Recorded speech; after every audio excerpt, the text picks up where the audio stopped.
Hello and welcome to LFC Focus. It is transfer news time. It feels like so long since I've been able to say that on the channel, but Liverpool have finally signed a player, and I think it's one that we can all agree is an absolutely excellent acquisition to the squad. It is Takumi Minamino, the Japanese international who's been playing for Salzburg this season and for the last 5 seasons there. We've all had a nice little look at him in the Champions League, and while we've all been impressed with Salzburg as a unit, they were an excellent team in both of their games against us. I think him, even above Erling Haaland, was the player who stood out in the matches against us. You know, he seemed to have it all and he looked like the perfect player, and we all came away saying, well, you know, if Liverpool have got anything about them, they need to be having serious conversations with Salzburg about this kid, because he is excellent and he fits the profile of a Liverpool attacker in every single way. And lo and behold, Liverpool have been having those exact kind of conversations, and already with about 2 or 3 weeks to go until the window even opens, we have pretty much wrapped up a deal to take the young lad to Liverpool. And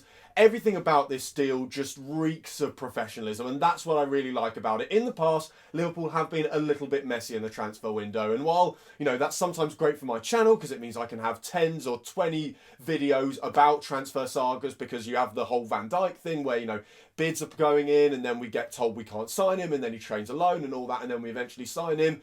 I think for my heart, this is a lot better, because it just means that Liverpool are doing the business quietly behind the scenes. No one finds out about it. You don't have any issues with other clubs entering bidding wars. You don't have any bad blood between clubs. I mean, one of the reasons that Liverpool got this transfer done was because we have an absolutely excellent relationship with the backroom team at RB Salzburg. You know, I read an article this week about how we've basically designed our new training complex that's opening next summer based off of their training complex as well. We've taken our inspiration from the way that from the way they run their club, and there's a great relationship between the sporting directors. There's an understanding that both sides are running their clubs absolutely brilliantly, and, you know, if they do everything properly and communicate with each other well, then both sides benefit, and I think this is an example of it. You know, I think Salzburg were somewhat resigned to losing Minamino. When you look at what their sporting directors and everything have been saying, they've essentially said the lad's been with them for 5 years now, and it's looking like he's ready to move on to the next challenge. And they were almost issuing a come and get me please, saying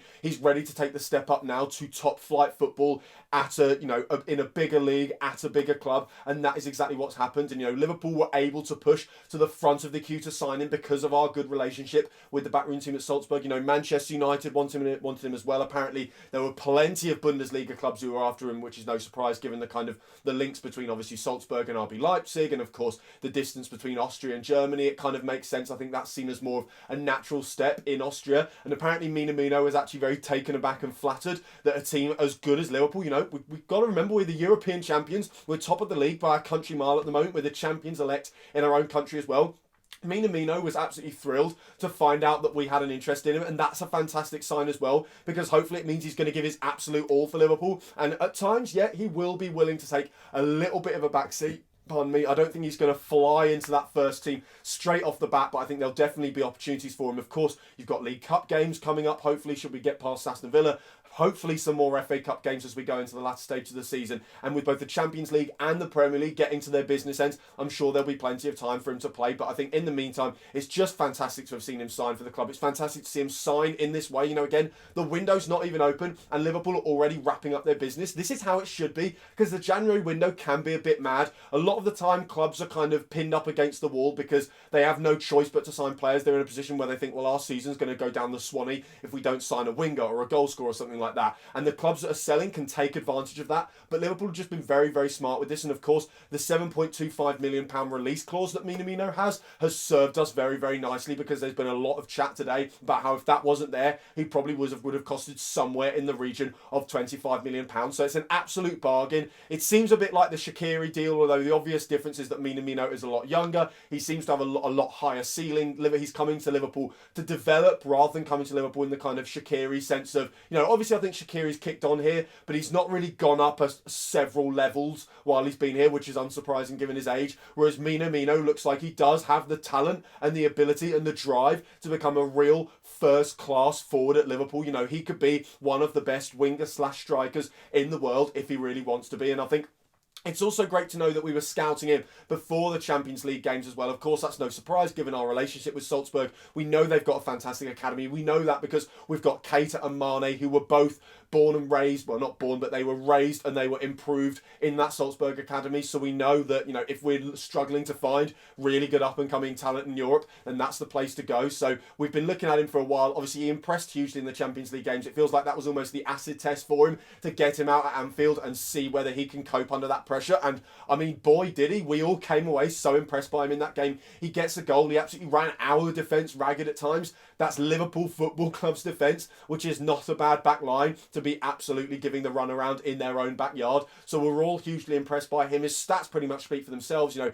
63 goals in 192 games at Salzburg. Of course, that's probably increased as he's gone along, because when he arrived, he was very, very young. He's also got 1 in 2. He scored 11 goals in 22 games for the Japanese international team, which is fantastic, you know, proving that he can do it on the big stage. He's a versatile forward as well. He sometimes... Obviously, I don't know too much about him, but he seems to function almost in the same mould as Son Heung-min, where it's like they mainly play as a winger, but they can play down the middle as something of a false nine or a very pacey striker. They've got the speed to get past players. They've got brilliant dribbling. They've got that finishing instinct as well. They've got the right attitude on the pitch in terms of chasing down lost causes and trying to make stuff happen at any given opportunity. He seems like just the perfect profile of player for Liverpool, and given his versatility, that hopefully means he'll get games as well. You know, he's not going to be rotting on the bench because he's got to be better than Salah or he's got to be better than Firmino. All he's got to do is wait for one of those to need a little bit of a rest, or have a game where we don't necessarily need to play all of those players from the start, and he will probably be now potentially the first port of call, because he can hopefully play in any of their positions and he can offer something a little bit different as well. So I mean, I'm hugely excited about the signing. I think it's fantastic business. I'm really pleased with the way the club is conducting themselves in the transfer market at the moment, and of course,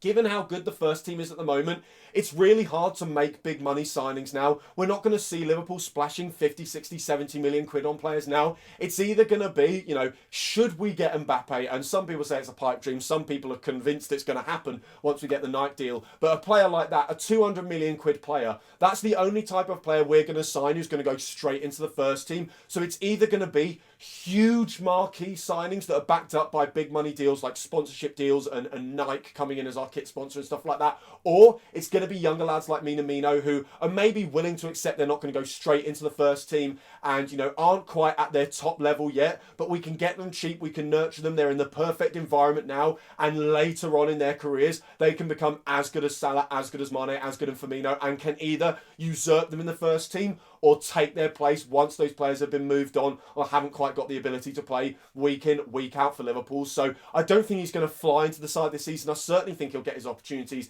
Unfortunately, he will be cup-tied in the Champions League because of his games in that competition for Salzburg, which means we won't be able to use it in the knockout stages, which is a bit of a shame. But it does mean that if we're using all of Salah, Mane, and Firmino in the knockout stages, and if the Premier League is getting more and more wrapped up as we go along, hopefully we can keep the league we've got at the moment, and before we know it, there's like 10 games left and we've got a 15-point lead or something like that, and we can start to bring players like him and others like Curtis Jones and Harvey Elliott into the side a little bit. You know, everything is obviously very, very rosy at the Liverpool at the moment, and that is why I think this is the perfect environment for a young lad like him to thrive. He's been at Salzburg for 5 years now. He's acknowledged that he's ready to move on now and make that step up. The Salzburg hierarchy have as well. Everyone around him who's been watching him for years knows that this is his time to step up and really make a name for himself on the European stage, and I'm so, so glad that he's going to be doing it at Liverpool, at least. Fingers crossed. Of course, this is only a deal confirmed. There's still personal terms and stuff like that to be agreed. Given that Liverpool is such a fantastic prospect, and I think he'll have no problems coming here